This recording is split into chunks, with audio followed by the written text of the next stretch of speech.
네, 안녕하십니까. 네, 기도로 시작하도록 하겠습니다. 함께 기도하시겠습니다. 사랑과 은혜가 풍성하시며 인자가 영원하신 하나님 아버지 감사드립니다. 오늘 이렇게 주일에 함께 모여서 주님의 말씀을 생각할 수 있고 또 주님의 말씀대로 순종하며 신앙생활 할 수 있도록 허락하여 주심에 진심으로 감사드립니다. 주님 오실 날이 멀지 않은 이때에 당장 오늘이라도 오신다면 아무것도 이상하지 않은 그런 시대에 우리가 살고 있습니다. 시대는 그렇다 할지라도 항상 우리의 마음을 교제로 또 교회로 또 말씀으로 모을 수 있도록 하나님 우리의 마음 또한 인도해 가 주시길 간절히 부탁드립니다. 특별히 이삭부 말씀을 통해서 정말로 우리가 꼭 알아야 되는 기본이 되는 말씀에 대해서 배우고자 합니다. 오늘 말씀을 통해서 어떻게 했을 때 말씀이 나에게 유익이 되고 그리고 내 신앙생활에 정말 교훈이 되는지 함께 살펴보고자 합니다. 말씀 마치는 시간까지 온전히 주님만 의지합니다. 우리 언제나 사랑하시는 예수님 이름으로 기도드렸습니다. 아멘. 네, 먼저 성경 베드로전서 2장을 찾도록 하겠습니다. 베드로전서 2장입니다.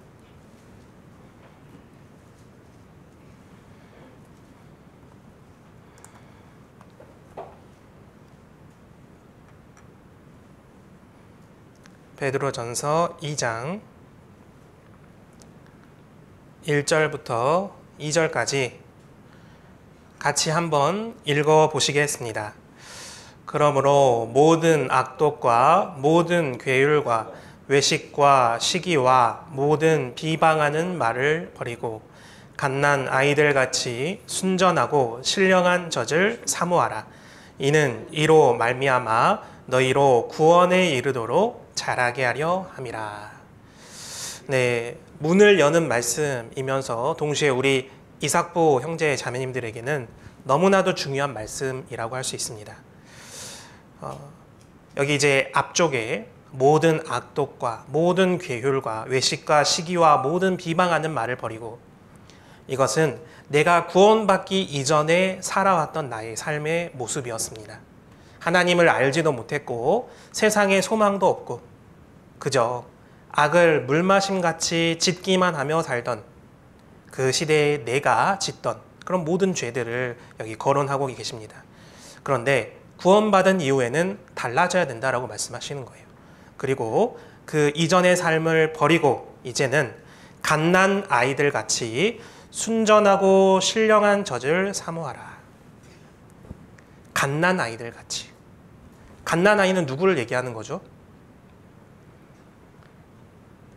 갓 태어난 아이, 그죠?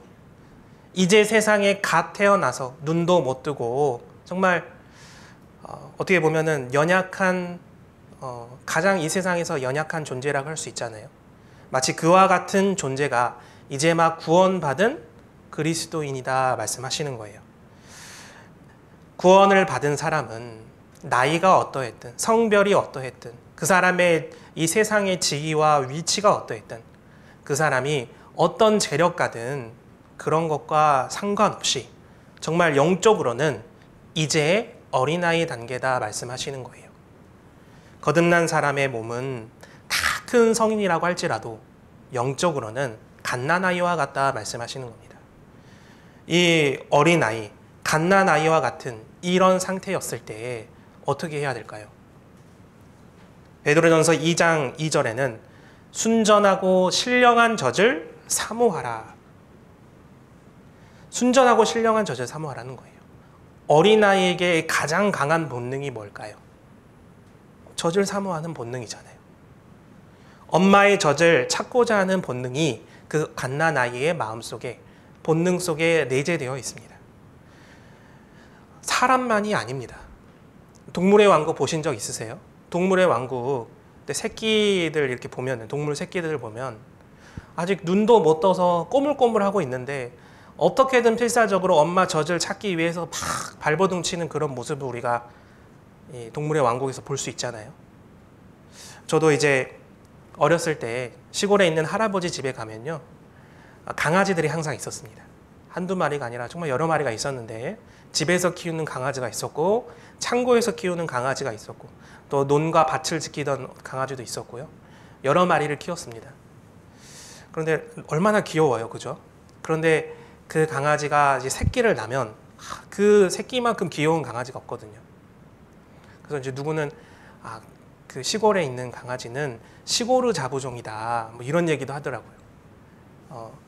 특별하게 그 시골 개는 너무나 그 귀여움이 있습니다. 그런데 그 특별한 시골 개, 그 중에서도 그 새끼 개는 너무나 귀엽잖아요. 근데 그 새끼 개가 막 태어났을 때 눈도 못 떠서 엄마 품에는 안겨 있지만 어떻게든 엄마 젖을 향해서 찾아가는 발버둥이 있습니다. 눈은 못 떴지만 정말 몸을 움직여 가면서 입을 열었다 닫았다 하면서 젖이 어디 있는지 막 찾아다니는 거예요. 엄마 젖을 물기 위해서 그토록 노력을 하는 겁니다. 그런데 구원받은 그리스도인도 그와 같다는 겁니다.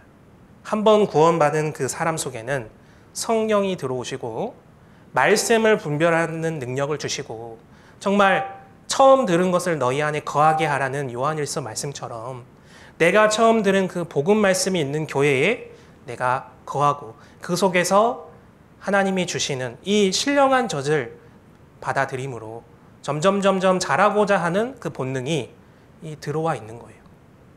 그래서 구원받은 분들 중에 이전에 교회 다니셨던 분들, 다른 교회 다니셨던 분들이 가끔 본인 교회로 돌아가시는 경우가 있습니다.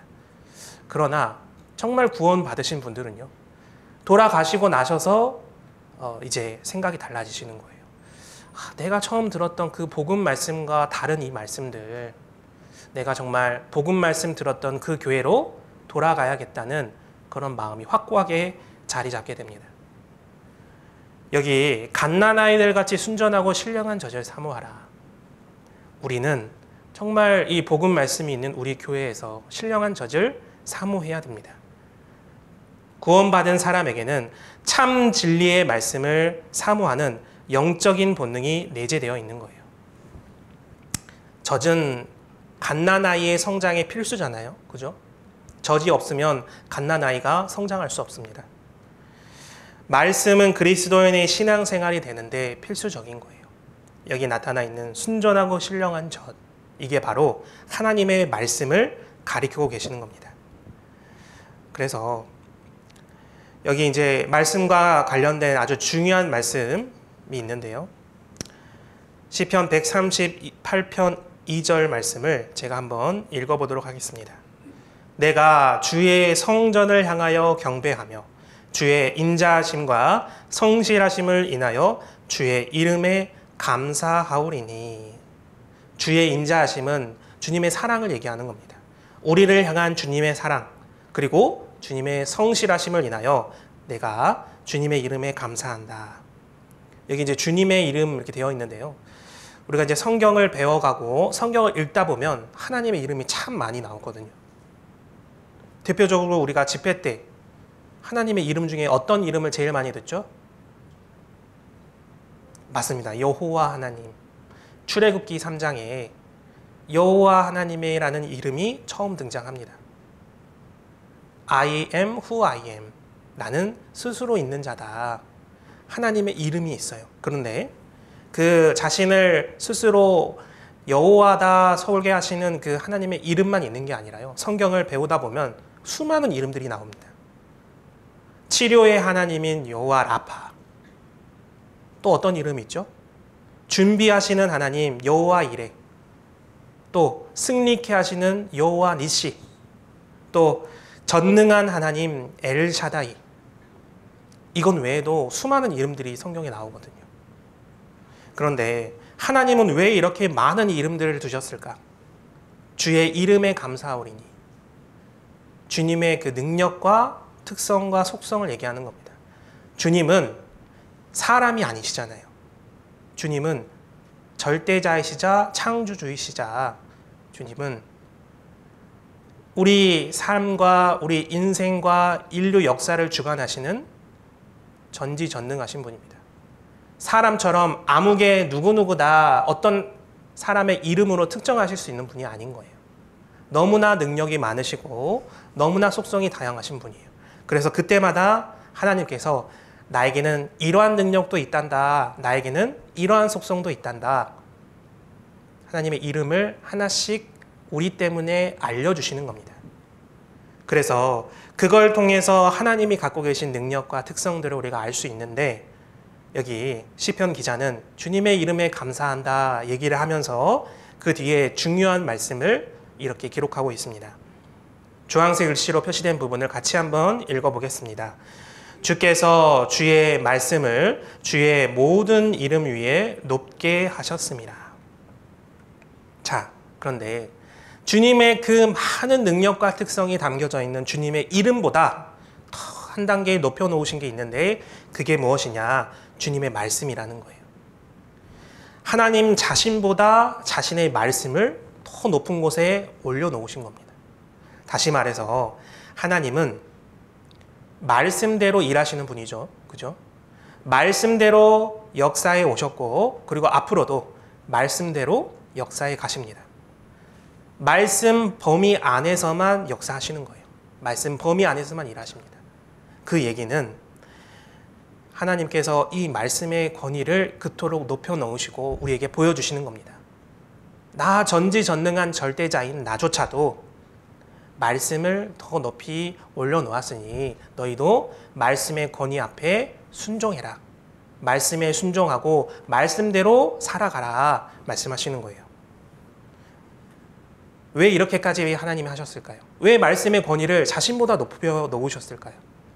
그 이유는 우리가 하나님 말씀을 보고 듣고 배우고 행동할 때 하나님 말씀의 그 권위에 100% 신뢰하고 100% 믿고 100% 순종할 수 있게 하기 위함입니다. 만약에 하나님이 말씀을 하셨어요. 그런데 그 말씀을 매번 바꾸시는 거예요. 어제는 이렇게 말씀하셨다가 오늘은 180도 달라져서 다른 말씀을 하시는 겁니다. 어제는 왼쪽으로 가라. 오늘은 오른쪽으로 가라. 그러면 말씀 듣는 백성들은 하나님 말씀을 100% 신뢰할 수 있을까요? 어렵지 않아요. 그런데 하나님 자신이 말씀 밑으로 내려가시고 말씀을 높이심으로 우리에게 그 말씀의 확신을 주셨습니다. 요한복음 19장 30절에 다 이루었다 말씀하셨는데, 그런데 덜 이루셨다 말씀을 바꾸시면 어떻게 될까요? 우리 큰일 나는 겁니다. 우리는 그 말씀만 믿고 천국 간다고 믿었는데 말씀을 바꿔버리시면 어떻게 돼요? 천국 갈 수 있는 우리의 소망이 끊쳐지는 겁니다. 그런데 우리가 성경을 배우면 배울수록 하나님의 말씀은 하나도 오류가 없고 완전하고 변해진 게 없잖아요. 하나님은 한 번 하신 말씀은 그 어떤 일이 있을지라도 다 이루어 가시는 분이잖아요. 우리가 그것을 생각했을 때 하나님의 말씀, 하나님의 말씀의 권위가 어떠한지 알 수 있고 우리가 그 말씀을 사모해야 마땅하다는 걸 알 수가 있는 겁니다. 사무엘상 15장에 하나님은 거짓이나 변개케 하심이 없다. 하나님은 사람이 아니심으로 변개치 않으신다 말씀하셨습니다. 우리가 이 하나님 자신보다 높여진 이 말씀을 사모해야 마땅한 거예요. 그리고 하나님 자신보다 높여 놓으신 말씀 덕분에 우리가 신뢰할 수 있고 또 그 말씀을 공급받음으로 자라갑니다. 그리고 여기 시편 19편 7절로 10절 이 말씀을 보시면 이 말씀의 능력을 다양하게 표현하고 계시는 거예요. 여호와의 율법은 완전하여 영혼을 소성케 하고 여호와의 증거는 확실하여 우둔한 자로 지혜롭게 하며 여호와의 교훈은 정직하여 마음을 기쁘게 하고 여호와의 계명은 순결하여 눈을 밝게 하도다. 여호와를 경외하는 도는 정결하여 영원까지 이르고 여호와의 규례는 확실하여 다 의로우니. 노란색 글씨로 표시된 부분은 같이 한번 읽어보겠습니다. 금 곧 많은 정금보다 더 사모할 것이며 꿀과 송이꿀보다 더 달도다. 여기 하나님의 말씀을 이렇게 다양하게 표현하고 있습니다. 여호와의 율법은 완전하다. 여호와의 율법은 무엇을 얘기하는 걸까요? 하나님 말씀. 여호와의 증거는 무엇을 얘기하는 걸까요? 하나님 말씀입니다. 여호와의 교훈, 여호와의 계명, 여호와를 경외하는 도, 여호와의 규례. 다 하나님 말씀에 들어가 있는 거거든요. 하나님 말씀을 가리키고 있는 겁니다. 그런데 그 말씀이 어떠한 능력을 갖고 있느냐, 어떠한 속성을 갖고 있느냐, 완전하다, 확실하다, 정직하다, 순결하다, 정결하다 말씀하시는 거예요. 우리가 이 말씀을 왜 사모해야 되느냐? 우리는 이 말씀을 통해서 완전한 삶을 살아갈 수 있게 되는 겁니다. 그리고 확실하다, 참된 진리의 삶을 살 수 있는 거예요. 또 정직하고 순결하고 정결한 인생을 살 수 있는 그 이유는 절대적으로 우리가 하나님의 말씀을 사모할 때 가능케 된다는 겁니다. 여러분도 인생 가운데 살아오시면서 참된 진리를 찾고자 여러 세월을 낭비하셨잖아요. 성경 말씀 외에 그 진리를 찾아보신 적 있으십니까? 성경 말씀을 배울 때 그 속에 하나님을 발견하고 그리고 나를 구원케 하시는 하나님의 능력의 복음의 말씀을 발견하게 되잖아요. 우리는 하나님 말씀을 사모해야 될 이유가 너무나 많은 겁니다. 여기 나와 있는 영혼을 소성케 한다. 우둔한 자로 지혜롭게 한다. 마음을 기쁘게 한다. 눈을 밝게 한다. 그리고 영혼까지 이루고 의롭게 된다. 이 모든 것들이 말씀을 사모할 때 나에게 얻어지는 유익들이라는 겁니다. 그런데 여기 노란색 글씨로 표시된 부분, 금 곧 많은 정금보다 더 사모할 것이며, 결국에 우리가 말씀을 사모할 때 어떠한 자세로 사모해야 되느냐? 금 곧 많은 정금보다 더 사모해야 된다 말씀하시는 거예요. 여러분 혹시 집에 금 하나씩 있으십니까? 어떻게 금괴 하나씩 몰래 금고에 이렇게 넣어놓고 이렇게 보관하고 계십니까? 없으시잖아요. 왜 없죠? 다 팔았어요?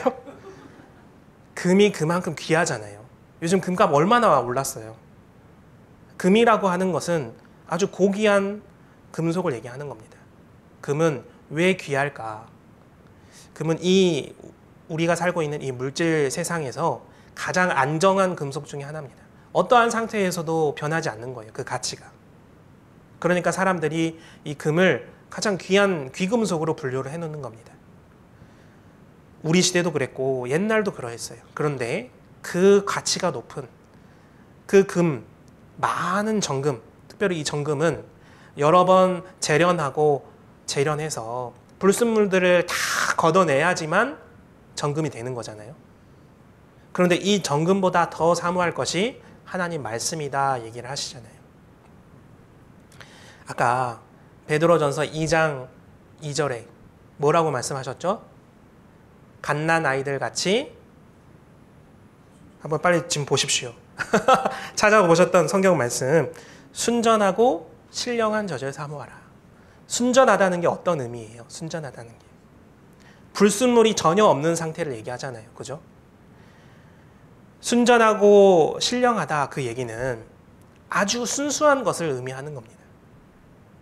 근데 그 순수한 하나님 말씀을 사모할 때 그때 나에게 얻어지는 게 너무나 많은데, 특별히 이 시편 기자는 이 말씀을 사모할 때 꿀과 송이꿀보다 더 달게 느껴진다는 거예요. 물론 이 말씀은 구원받은 사람에게만 해당되는 겁니다. 구원받기 전에는 그냥 글자에 불과할 뿐이에요.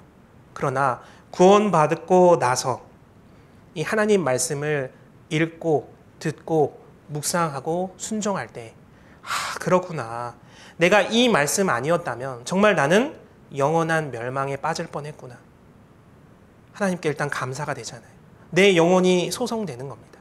그리고 우둔했던 내가, 참 진리의 말씀을 몰랐던 내가 지혜롭게 되잖아요. 그리고 나에게 이 세상 어떤 것으로도 만족할 수 없었던 기쁨이 찾아오게 되는 겁니다. 그리고 이제 내가 영적 소경이었다가 복음 말씀을 듣는 순간 영적 눈이 띄어지게 되잖아요. 영적 세상에 대한 소망을 갖게 되는 겁니다. 그리고 이제 나는 천국에서 영원까지 살 수 있게 되고, 그리고 내 인생은 악만 짓고 살던, 악을 물마심같이 짓고 살던 그런 삶이 아니라 정말 의로운 삶으로 바뀌어 가게 되는 겁니다. 이 시편 19편에 이 시편 기자가 얘기한 내용이 너무나 맞는 거예요. 그래서 베드로전서 1장 23절에 너희가 거듭난 것이 썩어질 씨로 된 것이 아니요 썩지 아니할 씨로 된 것이니 항상 살아있고 하나님의 살아있고 항상 있는 말씀으로 되었느니라 말씀하셨습니다. 우리가 거듭난 건 그것은 말씀으로 이루어졌잖아요. 구원받고 나서 진정한 이 말씀의 가치와 그 행복에 대해서 우리가 알게 되는 겁니다. 다시 이제 본문 말씀 돌아와서 베드로전서 2장 2절로 3절 이 뒷부분을 제가 한번 읽어보겠습니다. 갓난 아이들 같이 순전하고 신령한 젖을 사모하라. 이는 이로 말미암아 너희로 구원에 이르도록 자라게 하려 함이라. 구원에 이른다고 했습니다. 이 어떤 구원을 얘기하는 걸까요? 여기서 말하는 구원은 영혼 구원을 의미하는 게 아니죠. 영혼 구원은 단번에 이루어지는 것이고 구원에 이르도록 자라가라 말씀하셨잖아요. 생활 구원을 얘기하는 겁니다. 구원의 3단계 할 때 다들 안 배우셨어요?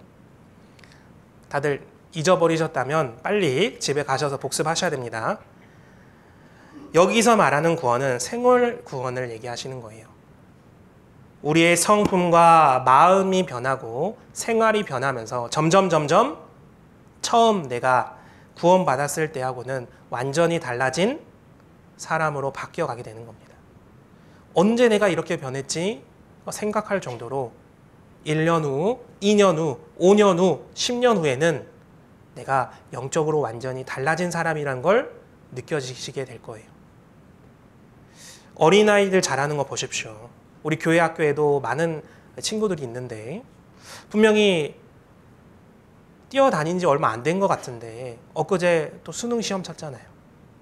그 학생들이 그렇게 또 금방 자라서 수능까지 보고 이제 대학교 간다고 합니다. 그런데 더 놀라운 것은 또 얼마 안 돼서 결혼한다고 해요. 그죠? 얼마 안 돼서는 애도 낳았다고 하는 거예요. 그런 것처럼 구원받은 지 얼마 안 된 갓난아이와 같았던 우리들도 계속 말씀을 사모하고 공급받다 보면 자기도 모르는 사이에 자라게 되는 겁니다. 고린도전서 13장 11절에 내가 어렸을 때에는 말하는 것이 어린아이와 같고 깨닫는 것이 어린아이와 같고 생각하는 것이 어린아이와 같다가 장성한 후에는 어린아이의 일을 버렸노라. 우리가 어린아이일 때가 있습니다. 지금 이삭부 형제 자매님들 중에도 구원받으신 연수가 오래되신 분도 있을 수 있어요. 그러나 구원받은 지 얼마 안 됐고 또 신앙생활을 시작한 지 얼마 안 됐다. 그러면 내 상태는 갓난아이, 어린아이와 같은 상태라고 할 수 있는 겁니다. 그리고 이제 내가 점점 말씀을 배우고 묵상하고 순종하고 행동하면서 내가 장성한 사람이 되어가는 거예요. 그리고 말씀을 사모하는 가운데 말씀을 쭉 사모하는 가운데 내가 어떤 한 분을 닮아가게 되는 겁니다. 그분이 누굴까요? 예수님이잖아요. 예수님처럼 온전케 되어져 가는 거예요. 여기에 구원에 이르도록 자라게 한다. 그 뜻은 예수님처럼 온전해지는 데까지 내 마음과 생활이 점점 바뀌어가는 것을 말씀하시는 겁니다. 그리고 여기 노란색으로 표시된 너희가 주의 인자심을 맛보았으면 그리하라. 주의 인자심이 무엇이라고 제가 말씀드렸죠? 아까 주님의 사랑. 주님의 사랑을 맛보았으면 그리하라는 거예요. 내가 언제 주님의 사랑을 맛보았습니까? 구원받을 때. 아, 이때까지 나를 참아주셨구나. 이때까지 나를 기다려주셨구나. 내가 회개하고 주님께로 돌아올 때까지 주님은 나를 지켜보고 계셨구나. 기다려주셨구나. 그 사랑을 내가 느낄 수 있잖아요. 그리고 그 사랑을 확인하고 성경을 통해서 말씀을 통해서 확인하고 맛보았다면 이제 그리하라. 신령한 젖을 사모하라는 거예요. 하나님 말씀을 사모하라 말씀하시는 겁니다. 여기 본문 내용이 있는데요. 제가 한번 읽어보도록 하겠습니다. 성경은 말씀이 곧 하나님이라고 밝히고 있습니다. 하나님은 성경에 기록된 말씀을 통해서 자신의 뜻을 펴 보이시며 능력을 나타내십니다. 그 말씀이 맞죠. 하나님께서 말씀으로 우리를 거듭나게 하신 것처럼 말씀으로 구원받은 그리스도인을 자라게 하십니다. 살아있는 모든 생명체가 영양분을 계속 공급받아야 생명을 보존하고 힘차게 살아갈 수 있듯이 그리스도인들은 구원받은 이후에도 말씀을 공급받아야 하나님의 자녀답게 성장할 수 있습니다. 몸의 성장과 유지를 위해서 매일 밥을 먹는 것처럼 영적인 성장과 생활을 유지하기 위해서 날마다 말씀을 상고하는 습관이 몸에 배도록 해야 됩니다. 여기 첫 번째 문장에 성경은 말씀이 곧 하나님이라고 밝히고 있습니다. 근데 이 말씀이 너무나 맞거든요. 요한복음 1장 1절. 주일 암송에도 이 말씀이 있었습니다. 외우실 수 있는 분 한번 같이 외워보도록 하겠습니다. 태초에 말씀이 계시니라. 이 말씀이 하나님과 함께 계셨으니 이 말씀은 곧 하나님이시니라. 이 말씀은 꼭 외워놓으시면 좋습니다. 왜 하나님이 이 말씀이라고 나타내 보여주셨을까? 요한복음 4장 24절에 하나님은 영이시니 이렇게 얘기를 하셨거든요. 눈으로도 볼 수 없고 만날 수도 없는 하나님. 그런데 그 하나님을 우리가 찾아뵈려면 그건 너무나 어려운 일이잖아요. 그러니까 하나님께서 먼저 이 말씀을 통해서 성경을 통해서 우리를 찾아오셨던 겁니다. 그리고 우리로 하나님을 믿게 하셨잖아요. 우리가 집회 때 성경 말씀을 가지고 하나님 살아계신 것을 확인하고 믿게 됩니다. 그러면 이 말씀이, 이 성경 말씀이 곧 하나님이시라면 내가 이 말씀을 대할 때 곧 누구를 대하는 것처럼 해야 됩니까? 하나님 대하는 것처럼 해야 되는 게 맞는 겁니다. 수요일, 주일에 와서 목사님께서 말씀 보자고 할 때 그때만 성경을 꺼내서 말씀 보고 그러는 게 아니라 평소에 내가 자주 열어보고 이 말씀을 하나님같이 여기고 말씀을 묵상하는 게 필요한 거예요. 말씀은 단순한 글자가 아니라는 겁니다. 이 말씀에는 이 말씀은 곧 하나님이시고 하나님의 능력이 담겨 있고 그리고 이 말씀이 나를 변화시켜 가는 거예요. 그 자체라는 하나님 그 자체라는 사실을 우리가 절대 잊으면 안 됩니다. 그래서 말씀의 유익에는 여러 가지가 있는데 우리가 구원을 받는 것은 자신의 노력이나 열심, 의지로 되는 것이 아니라 하나님의 말씀으로 이루어집니다. 이처럼 구원받은 후 올바른 신앙생활도 우리의 노력과 열심으로만 되는 것이 아니라 성령의 능력과 하나님의 말씀으로 됩니다. 여기 제가 만자를 강조해 놨습니다. 왜 그랬을까요? 노력과 열심이 필요 없다는 게 아닙니다. 부지런하여 게으르지 말고 열심을 품고 주를 섬기라 말씀하셨잖아요. 우리의 노력과 열심도 필요하지만 그렇지만 성령의 능력과 하나님의 말씀이 함께 해야지만 올바른 신앙생활이 가능하다는 거예요. 이 세상 많은 기독교인들은 반대로 지금 살고 있는 겁니다. 정말 복음이 있는 교회에 정말 하나님이 공급해 주시는 말씀으로 교훈받고 그 말씀에 순종하며 살아갈 때 그리고 더불어 내가 그렇게 살려고 노력하고 열심을 품고 할 때 하나님이 역사해 주시잖아요. 우리가 이것을 정말 잊으면 안 되거든요. 그래서 첫 번째 말씀의 유익, 영적인 힘을 공급해 준답니다. 말씀은 곧 양식이다 이렇게 얘기를 했는데 오늘 점심 어떠셨어요? 맛있었죠, 그죠? 소고기 묵국 너무나 맛있게 잘 먹었습니다. 그런데 점심 드시면 어때요? 힘이 나요, 안 나요? 힘이 나잖아요, 그죠? 육체도 밥을 먹어야지만 우리 안에 있는 공장을 돌릴 수 있는 힘을 낼 수 있습니다. 그런데 힘이 나는데 그 힘 나는 걸 어디다 사용해야 될까요? 졸리는데 조는데 사용하시면 될까요? 안 되겠죠. 조시는데 힘쓰시면 안 되고 말씀을 더 기울여 듣는데 귀 기울여 듣는데 사용하셔야 되는 거예요. 그래서 욥기 23장 12절에 보면 일정한 음식보다 그 입의 말씀을 귀하게 여기신다.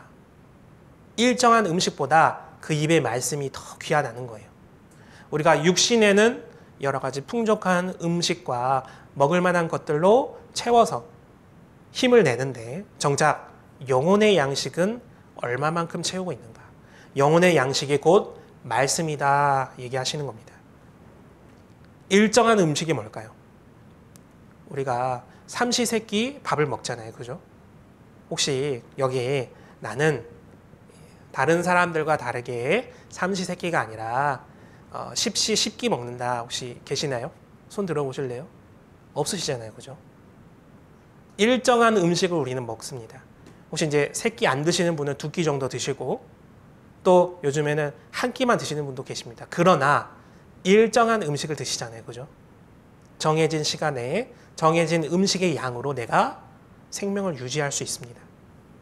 그런데 하루는 한 끼 먹다가 그 다음 날은 5끼, 10끼 먹고 또 이틀 안 먹다가 또 그 다음에 20끼 먹고 이렇게 되면 내 몸이 어떻게 될까요? 망가지겠죠. 생명 유지는 고사하고 병에 걸릴 겁니다. 그런 것처럼 우리에게도 일정한 음식보다 더 귀하게 여겨야 되는 게 이 영혼의 양식, 하나님 말씀이라는 겁니다.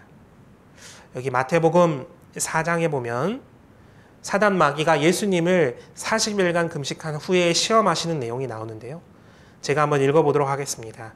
예수께서 대답하여 가라사대 기록되었으되 사람이 떡으로만 살 것이 아니요 하나님의 입으로 나오는 모든 말씀으로 살 것이라 하였느니라 하시니, 여기 예수님께서 마귀의 시험을 이기실 때 어떻게 이기셨냐?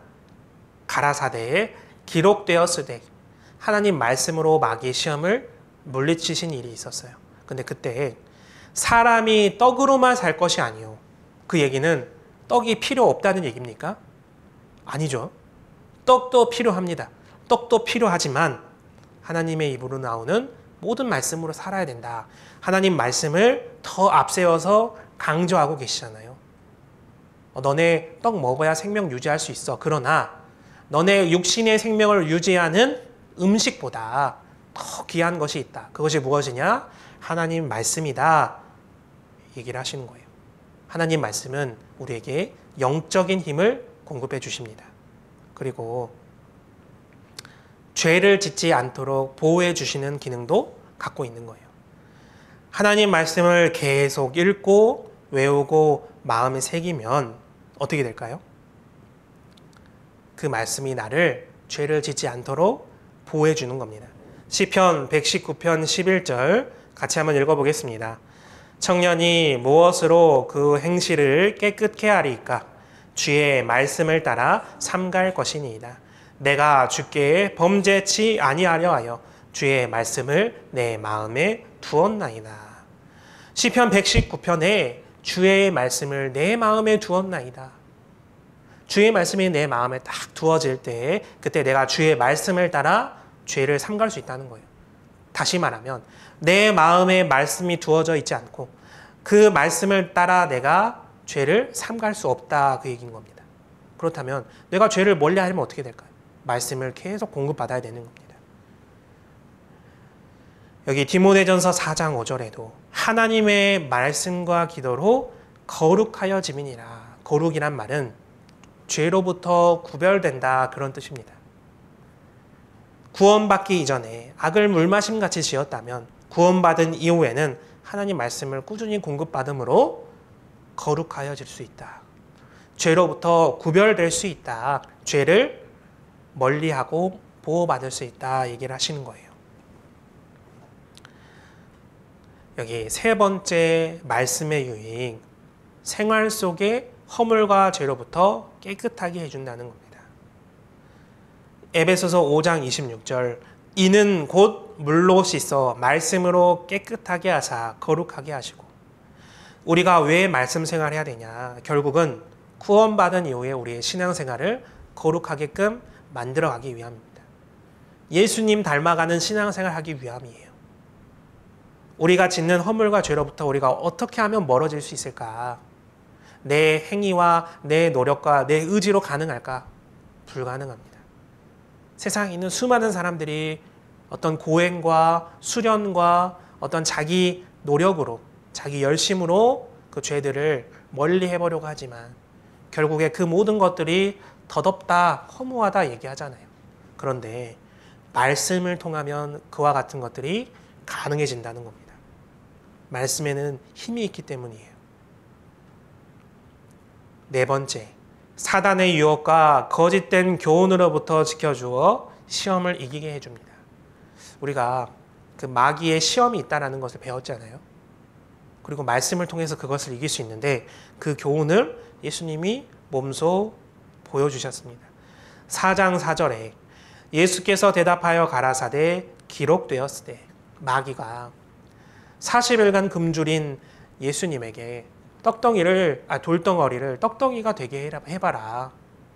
그런데 예수님께서 기록되었으니 하나님 말씀을 가지고 물리치신 거예요. 7절에도 예수께서 이르시되 또 기록되었으되, 뛰어내리라. 하나님이 사자들을 보내어 내 발을 땅에 부딪히지 않게 해주실 거다. 그런데 그와 같은 마귀의 유혹에도 예수님은 기록되었으되라는 하나님 말씀으로 물리치신 거예요. 마태복음 4장 10절에도 예수께서 말씀하시되 사단아 물러가라 기록되었으되, 사단이 예수님께 유혹하는 겁니다. 나에게 절해라. 그러면 천하 만국을 너에게 주겠다. 그러나 예수님 그 시험에 넘어지지 않으시고 기록되었으되 하나님 말씀으로 물리치신 거예요. 우리도 신앙생활하는 가운데 사단 마귀의 시험과 유혹이 늘 찾아옵니다. 그런데 그때마다 우리가 어떻게 이겨낼 수 있느냐? 우리 안에 말씀이 있을 때, 내가 말씀을 공급받을 때 그 사단 마귀의 시험과 유혹을 물리칠 수 있는 거예요. 다섯 번째는 하나님의 뜻이 무엇인지 가르쳐주고 잘못을 깨닫도록 책망해주고 바르게 잡아준다는 겁니다. 디모데후서 3장 16절로 17절, 너무나 중요한 말씀인데요. 한번 같이 읽어보도록 하겠습니다. 모든 성경은 하나님의 감동으로 된 것으로 교훈과 책망과 바르게 함과 의로 교육하기에 유익하니 이는 하나님의 사람으로 온전케 하며 모든 선한 일을 행하기에 온전케 하려 함이니라. 첫 번째 이유는 하나님의 뜻이 무엇인지 가르쳐주는 겁니다. 하나님을 발견케 하고 그리고 말씀을 통해 나를 구원케 하고자 하는 그 하나님의 뜻이 무엇인지 말씀을 통해 가르쳐 주시고, 그리고 두 번째는 잘못을 깨닫도록 책망도 해주시고 교훈도 해주시고 바르게도 해주시고, 그리고 의로 교육하기에 유익하니 의롭게 살 수 있도록, 그 의로운 말씀에 순종할 수 있도록 나를 교육하시는 겁니다. 그래서 무엇이 기준이 되어야 되느냐? 성경 말씀이 기준이 되면 이런 모든 것들이 가능해진다는 거예요. 우리가 말씀을 주로 언제 듣습니까? 수요 말씀 때 듣고 주일 말씀 때 듣잖아요. 그죠? 그리고 부서별 말씀들 있고 또 회별 말씀도 있고 또 구역 모임, 조모임, 각종 모임에도 말씀이 그 속에 항상 있습니다. 왜 그럴까 한번 생각해 보신 적 없으세요? 왜 모든 모임에 말씀이 있을까? 그 이유는 말씀이 기준이 되었을 때 그 모임 자체가 말씀을 통해서 교제가 가능하기 때문입니다. 말씀이 없다 생각해 보세요. 말씀을 딱 빼고 모임을 갖는다고 생각해 보세요. 그 모임은 육신적으로 흐를 가능성이 굉장히 높은 거예요. 그러나 말씀이 기준이 되고 말씀이 우리를 교훈해 줄 때 그 말씀을 가지고 우리가 교제하고 더욱더 신앙적으로 올바른 방향으로 교제가 가능한 겁니다. 그래서 말씀을 꾸준히 공급받아야 되고 꾸준히 배워야 되는 거예요. 왜 수요 말씀이 우리 교회에 정말 핵심이 되는 말씀일까? 수요 말씀을 통해서 전국 교회가 그리고 해외 교회가 하나가 되는 겁니다. 동일한 하나님 말씀으로 교훈받잖아요. 그렇기 때문에 하나가 된 우리 교회를 통해서 복음 말씀이 너무나 활발하게 전해지고 있거든요. 정말 이것이 하나님 말씀의 능력이고 하나님 말씀의 힘이라고 생각해 볼 수 있는 겁니다. 마찬가지로 여기 의로 교육하기에 유익하니 이 원어를 보면요. 교육이란 이 원어를 보면 헬라어 원어를 보면 훈련에 가까운 의미를 포함하고 있습니다. 그러니까 하나님은 하나님 말씀으로 나를 교훈하고 책망하고 바르게 하고 교육하셔서 결국엔 훈련시켜 가시는 거예요. 그 말씀에 내가 순종할 때까지 그 말씀을 가지고 나를 훈련해 가시는 겁니다. 그리고 내가 차근차근 넘어졌다, 일어났다, 또 말씀을 붙잡고 일어섰다, 달려가고 뛰어갈 때까지 하나님이 계속 차근차근 단계를 밟아서 궁극적으로는 예수님을 닮아가는 데까지 나를 훈련하고 계시는 겁니다. 그리고 6번째, 교만한 마음을 낮추어서 겸손하게 만들어줍니다. 우리가 이제 성경에 있는 수많은 말씀들 읽어보잖아요. 그리고 목사님들 또 여러 전도인들의 말씀을 들으면서 교훈되는 것도 있고 많은 지식들도 쌓게 됩니다. 그러나 정말 조심해야 되는 게 바로 교만한 마음이거든요. 우리가 말씀으로 교훈받을 때 정말 낮아질 수 있는 겁니다. 말씀으로 교훈받을 때 정말 겸손해질 수 있는 거예요. 그러나 말씀이 딱 빠지면 어떻게 될까요? 어느 순간 내가 높아져 있거든요. 내가 교만해져 있는 것을 발견케 됩니다. 우리가 잘 알고 있는 사울 왕 처음은 어떠했습니까? 겸손의 왕이었거든요. 정말 하나님이 부르셨음에도 불구하고 행구 뒤에 숨을 정도로 겸손한 사람이었습니다. 그러나 왕이 되었고 왕이 된 이후에는 교만한 사람이 되었어요. 그런데 이 사울의 행적을 살펴보면요. 그 속에 하나님 말씀이 없다라는 것을 알 수 있거든요. 반대로 다윗은 어떠했습니까? 다윗은 하나님 말씀이 항상 그 마음에 있었습니다. 그래서 하나님은 다윗을 가리켜 내 마음에 합한 자다. 하나님 말씀을 항상 마음에 두니까요. 하나님 마음과 합해지는 거예요. 그리고 끝까지 겸손하게 살다가 생을 마감했습니다. 우리도 사울 왕처럼 되면 안 되고 말씀을 우리 가운데 두어서 다윗 왕과 같은 신앙생활을 해야 되는 거예요. 신명기 17장 보시면 평생에 자기 옆에 두고 읽어서 하나님께서 왕에게 이렇게 살아라 교훈하신 내용이 있는데 첫 번째는 평생에 하나님 말씀을 자기 옆에 두고 읽어라. 교회에 와서만 말씀 열어보고 확인해 보는 게 아니라 평생에 그리고 항상 자기 옆에 두어라. 시간 될 때마다 우리가 말씀을 읽어보는 습관을 길러야 되는 겁니다. 그 하나님 여호와 경외하기를 배우며 이 율법의 모든 말과 이 규례를 지켜 행할 것이라. 그리하면 그의 마음이 그 형제 위에 교만하지 아니하고 이 명령에서 떠나 좌로나 우로나 치우치지 아니하리니 이스라엘 중에서 그와 그의 자손의 왕위에 있는 날이 장구하리라. 다윗은 시편을 읽어보면 주야로 하나님 말씀을 묵상하던 사람이라는 것을 알 수 있습니다. 시편 1편 시작할 때도 똑같이 시작하거든요. 오직 여호와의 율법을 주야로 묵상하며 즐거워하며 그 율법을 주야로 묵상하는 자로다. 그리고 시편에 보면 침상에서 기억하고 밤중에 묵상한다. 또 말씀으로 일어나 밤중에 일어나 주께 감사한다. 또 새벽 전에 주의 말씀을 바란다. 주의 의로운 말씀으로 인하여 하루 7번씩 찬양한다. 그리고 주의 말씀을 항상 사모한다. 시편 읽어보면 이런 말씀을 사모한다는 내용의 말씀이 천지 있는 겁니다. 시편을 읽는 동안 우리가 다윗이 또 시편 기자가 얼마나 하나님 말씀을 사모했는지 살펴볼 수 있잖아요. 우리도 다윗 왕과 마찬가지로 평생의 말씀을 가까이 두고 그리고 그 겸손함을 따라 신앙생활 해야 되는 겁니다. 7번째, 우리의 신앙을 지켜주고 든든히 세워줍니다. 사도행전 20장 32절, 지금 내가 너희를 주와 및 그 은혜의 말씀께 부탁하노니 그 말씀이 너희를 능히 든든히 세우사 거룩히 하심을 입은 모든 자 가운데 기업이 있게 하시니라. 초대교회 시대에 교회를 비방하고 핍박하고 또 교회를 못살게 구는 많은 무리들이 있었습니다. 또 교회 안에 잘못된 교리들을 가지고 들어와서 많은 형제자매들을 미혹해 하는 거짓 선생들도 있었어요. 그러나 복음을 변질시키고 형제자매들을 나누게 하는 그 수많은 공격들, 그것들로부터 안전하게 되려면 어떻게 해야 되느냐, 사도 바울은 알았던 겁니다. 말씀께 부탁해야 되는구나.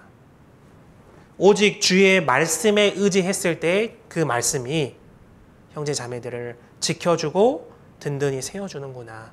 그 사실을 바울 사도는 확실히 알았던 거예요. 왜냐하면 교회의 머리 되시고 주인 되시는 분이 주님이라는 것을 사도 바울은 알고 있었던 겁니다. 그래서 주님께서는 그 말씀의 권위 아래 계시고 그 말씀으로 다스리신다는 것을 아셨기 때문에 말씀께 부탁을 한 거예요. 마찬가지로 우리도 말씀에 집중하고 말씀을 충분히 공급받으면 우리의 신앙이 지켜지고 든든히 세워져 가는 겁니다. 그리고 말씀을 읽는 방법이 있는데요.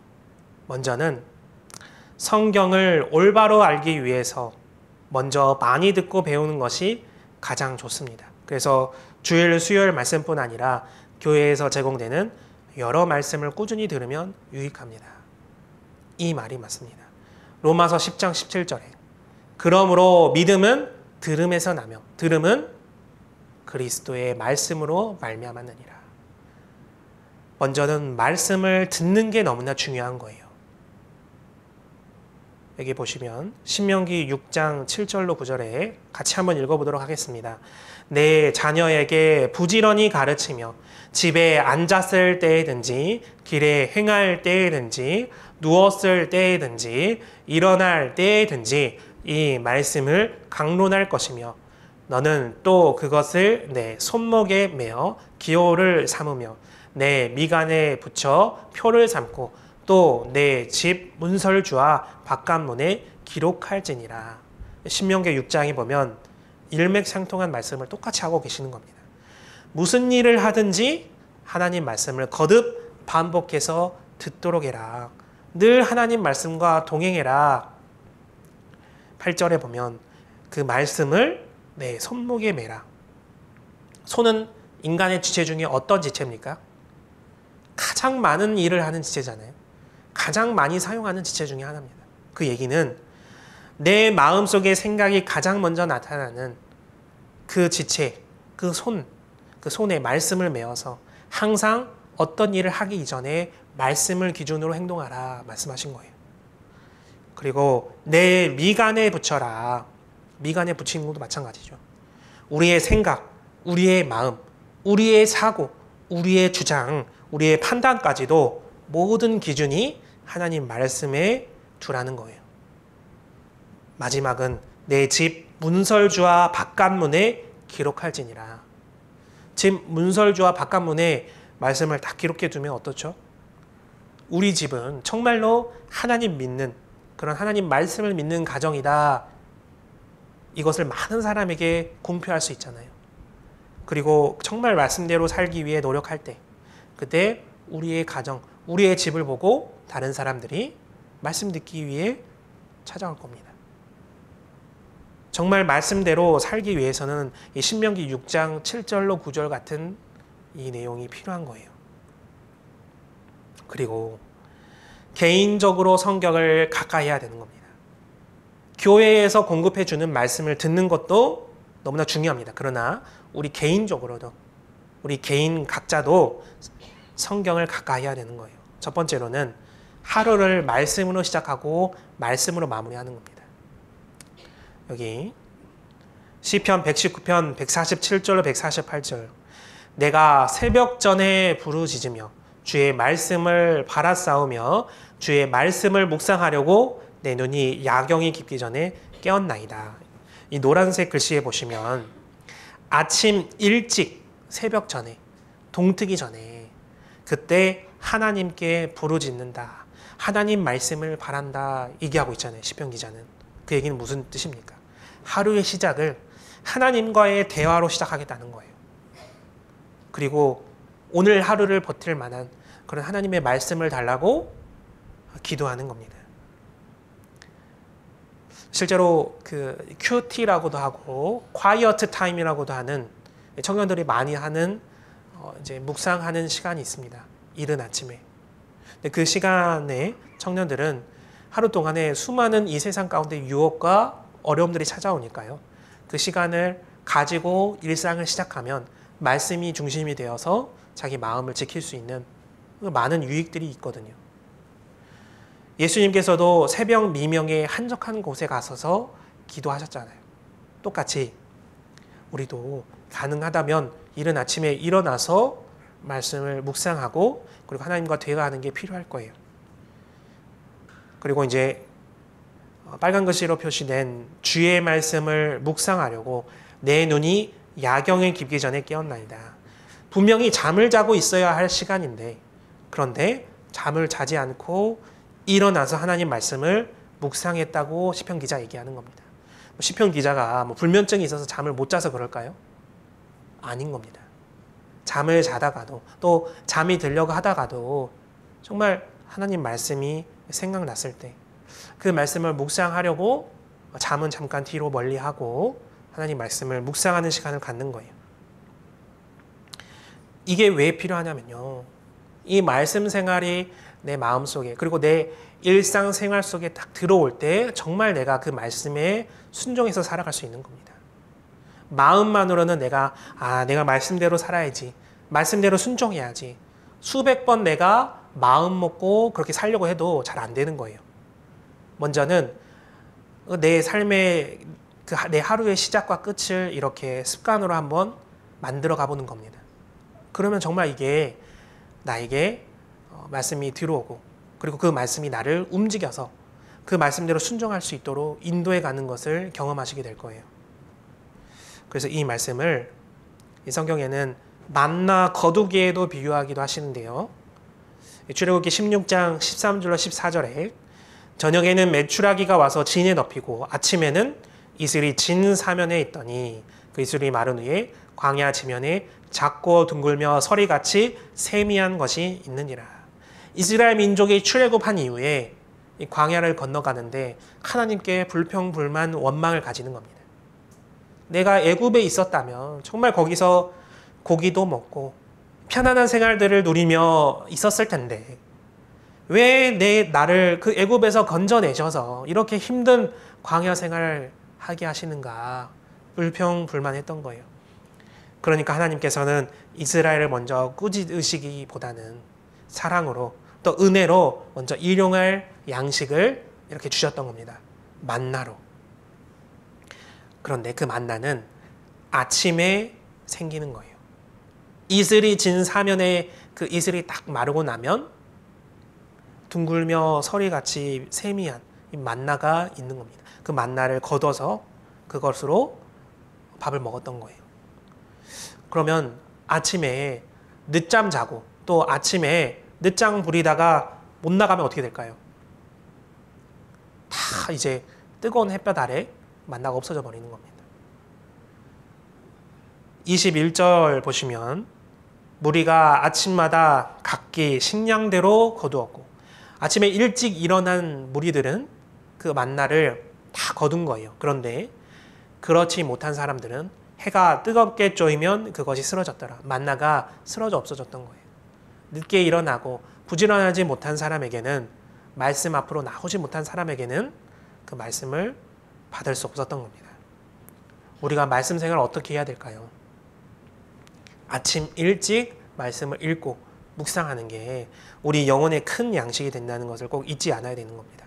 여기 보시면 아침에 이슬이 내렸다가 이렇게 말라가지고 만나로 지면에 생기게 되는 겁니다. 그러면 이제 이것이 성경에 보면 기름이나 꿀을 섞은 과자 같았다 되어 있거든요. 이제 크기나 이런 것들은 약간 쌀가루 비슷한 그렇게 거둔 만나를 이렇게 뭐 삶기도 하고 굽기도 하고 해서 이제 요리도 해서 먹는 거예요. 그러니까 이스라엘 백성들은 광야 생활할 때에 정말 이 만나가 아니면 생명을 유지할 수 없었던 겁니다. 실제로 지금도 이 광야에 가면요, 이 새벽 이슬이 내려앉았다가 진 후에 만나 같은 것들이 올라오거든요. 약간 단 그런 음식들이 이렇게 생기는 게 너무나 맞았던 겁니다. 하나님은 이 만나 거두기를 통해서 말씀을 이렇게 공급받아야 된다는 것을 교훈해 주시는 거예요. 말씀은 이제 영혼의 양식인데 매일 몇 장씩 꾸준히 읽어야 되는 겁니다. 하루 식사할 때 우리가 30세끼 먹다가 내일은 안 먹고 그러지 않잖아요. 꾸준히 먹는 게 필요한 겁니다. 출애굽기 16장 4절에 제가 이제 표시된 부분만 읽겠습니다. 하늘에서 양식을 비같이 내리리니 날마다 거둘 것이라. 오늘은 거두고 내일은 거두지 않는 게 아니라 날마다 거둬야 되는 거예요. 왜냐하면 출애굽기 16장 20절에 벌레가 생기고 냄새가 난지라. 우리가 삼시세끼까지는 아니더라도 정상적으로 두 끼는 매일 먹어야 되잖아요. 두 끼 매일 먹을 때 내 생명 유지가 가능합니다. 마찬가지로 말씀이 영혼의 양식인데 말씀을 전혀 안 듣는다.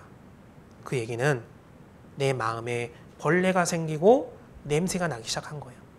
정말 이 풍성한 주님의 말씀으로 내가 교훈받고 내가 그렇게 살기 위해 노력함으로 나에게서 그리스도인의 냄새가 나야 되는데 정말 세상 냄새가 난다면 너무나 부끄러운 일이잖아요.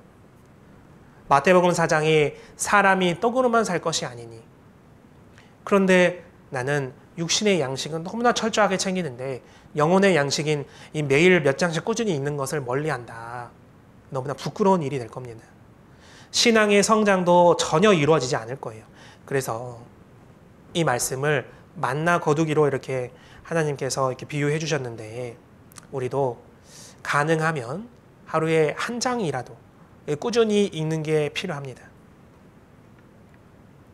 그리고 이제 세 번째는 신약 성경부터 읽으면 도움이 됩니다.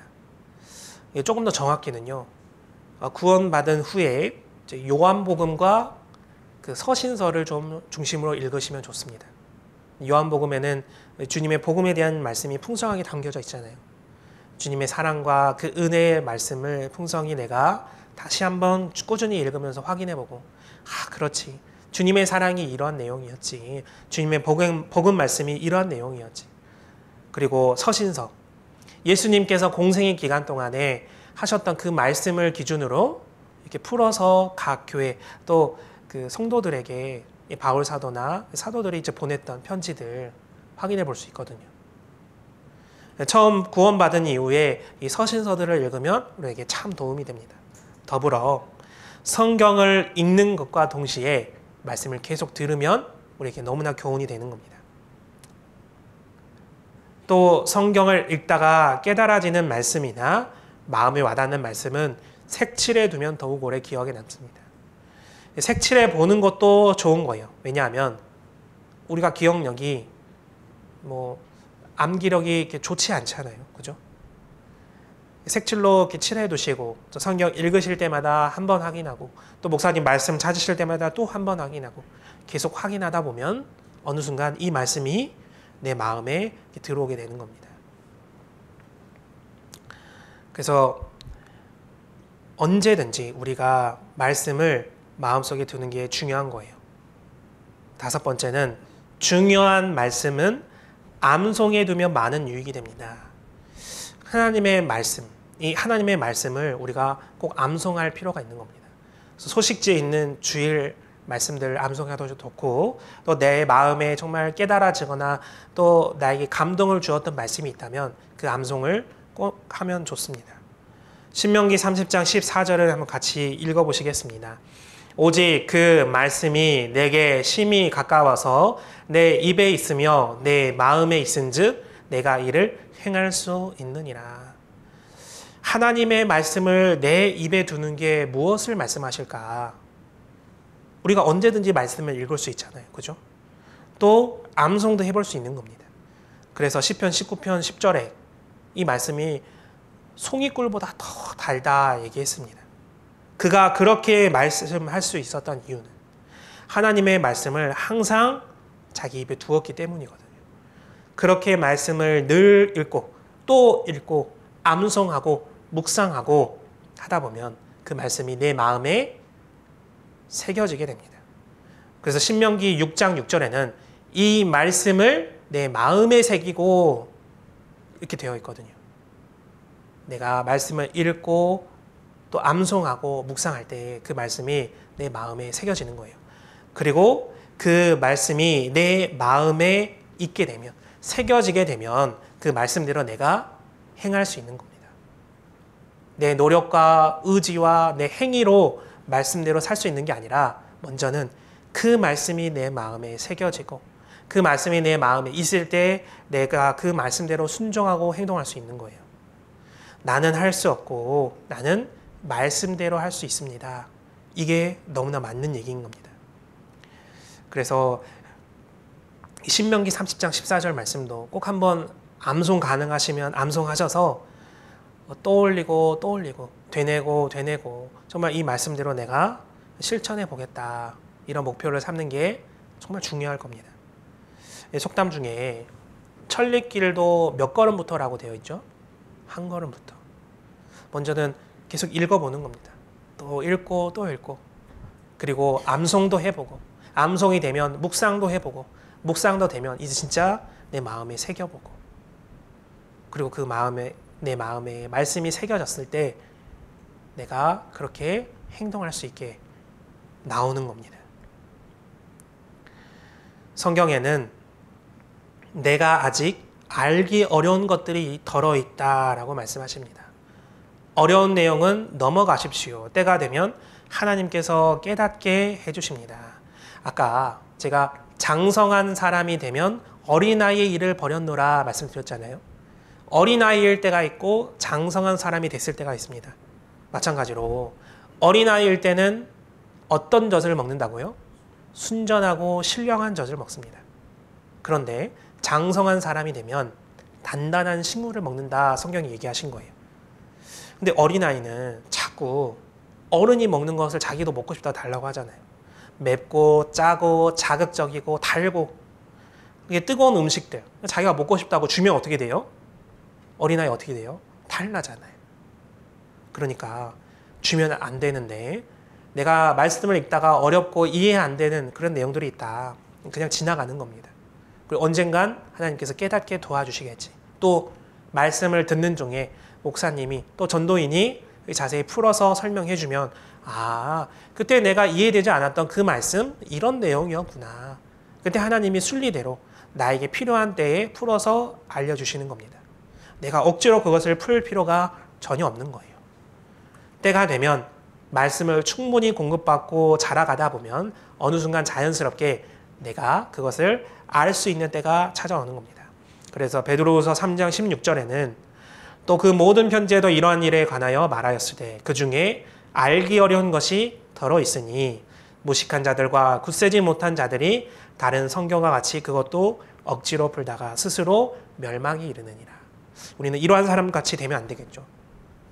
내가 깨달을 수 있는 그 범위 안에서만 말씀을 읽고 배우고 묵상하는 가운데 시간이 되면 하나님께서 자연스럽게 깨닫도록 도와주실 겁니다.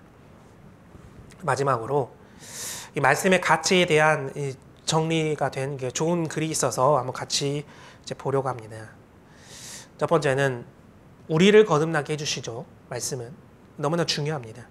하나님의 복음의 말씀이 죄인된 우리를 하나님의 자녀로 새롭게 태어나게 하십니다. 혈통이나 육정이나 사람의 뜻으로 되는 것이 아니라 오직 하나님의 뜻에 따라 말씀으로 거듭나게 해주십니다. 그래서 너희가 거듭난 것이 썩어질 씨로 된 것이 아니요 썩지 아니할 것으로 된 것이니 살아있고 항상 있는 말씀으로 되었느니라. 두 번째는 우리를 성장하게 해주시는 거예요. 영적으로 성장하게 해주시는 겁니다. 세 번째는 우리의 길을 인도해 주십니다. 하나님의 말씀은 우리의 길을 인도해 주십니다. 앞이 보이지 않는 어두운 세상에서 빛과 등이 되어 우리의 갈 길을 비추어 주시고 우리가 잘 때나 깰 때나 항상 보호해 주시며 생명의 길로 인도해 주십니다. 잠언 6장 22절로 23절 한번 같이 읽어보겠습니다. 그것이 너의 다닐 때에 너를 인도하며 너의 잘 때에 너를 보호하며 너의 깰 때에 너로 더불어 말하리니 대저 명령은 등불이요 법은 빛이요 훈계의 책망은 곧 생명의 길이라. 여기 명령, 법, 훈계, 책망 다 하나님 말씀을 얘기하는 겁니다. 네 번째는 우리의 문제를 해결해 주시기도 하는 거예요. 하나님에게는 아무리 큰 문제라는 것도 전혀 없습니다. 하나님에게는 어떠한 어려운 해결할 수 없는 문제도 없는 거예요. 우리가 하나님의 말씀에 의지할 때 그때 하나님이 우리를 고쳐주시고 모든 위경에서 건져주시는 분이라는 것을 우리가 꼭 알아야 됩니다. 시편 107편 20절도 한번 같이 읽어보시겠습니다. 저가 그 말씀을 보내어 저희를 고치사 위경에서 건지시는도다. 다섯 번째, 우리에게 기쁨과 즐거움을 주시는 겁니다. 구원받을 때 이 세상 어떤 것으로도 내가 만족할 수 없었는데 정말 영원한 만족이 우리 안에 들어오게 되잖아요. 슬픔과 근심과 걱정과 두려움이 찾아올 때 우리가 신앙생활을 하는 가운데 이러한 것들이 찾아올 때도 우리가 무엇으로 내 마음을 위로가 되고 무엇으로 내가 기쁨과 즐거움을 누릴 수 있을까? 결국엔 하나님 말씀밖에 없다는 겁니다. 예레미야 15장 16절 같이 읽어보겠습니다. 만군의 하나님 여호와시여 나는 주의 이름으로 일컬음을 받는 자라. 내가 주의 말씀을 얻어먹었사오니 주의 말씀은 내게 기쁨과 내 마음에 즐거움이 오나. 시편 기자는 시편 19편 10절에 이렇게 얘기했습니다. 꿀과 송이꿀보다 더 달다. 그 말이 너무나 맞는 거예요. 말씀은 우리 마음의 기쁨과 즐거움이 되는 겁니다. 마지막으로 우리에게 영적 무기가 됩니다. 사탄과의 영적인 싸움이 있습니다. 우리가 이제 성령에 관련된 시간에도 배웠지만 히브리서 4장 12절에 하나님의 말씀은 살았고 운동력이 있어 좌우의 날선 어떤 검보다도 예리하여 혼과 영과 및 관절과 골수를 찔러 쪼개기까지 하며 또 마음의 생각과 뜻을 감찰하나니. 이 하나님의 말씀에는 굉장한 능력이 담겨져 있는 겁니다. 그리고 여기서도 검보다도 예리하다. 에베소서 6장 17절에는 하나님의 말씀이 곧 성령의 검이다 얘기하셨거든요. 사탄과의 싸움에서 마귀와의 싸움에서 이기려면 어떤 무기를 들어야 되느냐? 결국 하나님의 말씀만이 내가 사탄 마귀를 물리칠 수 있는 무기가 된다는 겁니다. 정리하면 하나님께서 말씀을 통해 우리를 구원하신 것처럼 또 말씀을 통해 우리를 자라나게 하시는 겁니다. 생활 구원을 이루어 가시는 거예요. 그런데 우리는 우리 편에서는 어떻게 해야 되느냐? 열심과 노력을 가지고 정말 말씀을 정말 사모하는 마음을 가져야 되는 거예요. 그리고 말씀을 가까이 하고 말씀을 꾸준히 듣고 매일 묵상하고 그리고 그 말씀이 너무나 중요하기 때문에 계속 공급받아야 된다는 사실을 잊지 않고 교회 안에 항상 거해야 될 겁니다. 그래서 우리 개인도 말씀 생활을 정말 게을리하지 마시고 힘들더라도 주님 오시는 날까지 말씀 생활 꼭 이어가시길 간절히 부탁드립니다. 기도하고 마치도록 하겠습니다. 사랑과 은혜가 풍성하시며 인자가 영원하신 거룩하신 하나님 아버지 감사드립니다. 저희가 무엇이 간데 주님이 먼저 찾아와 주시고 절대자이자 천지 만물을 창조하신 그 전능자이신 하나님께서 인간의 몸으로 이 땅에 내려오셔서 우리 때문에 십자가에 피 흘려 돌아가심을 진심으로 감사드립니다. 우리가 받은 이 은혜를 이제는 보답하는 삶을 살고자 합니다. 특별히 그 삶을 살기 위해서 정말 우리 영적인 양식이 되는 하나님의 말씀을 더욱더 사모할 수 있도록 하나님께서 우리의 마음을 허락하여 주시고 또 말씀을 묵상하는 가운데 말씀을 우리 마음에 두는 가운데 그 말씀에 순종하고 그 말씀대로 행할 수 있도록 하나님 함께해 주시고 인도해 주시길 간절히 부탁드립니다.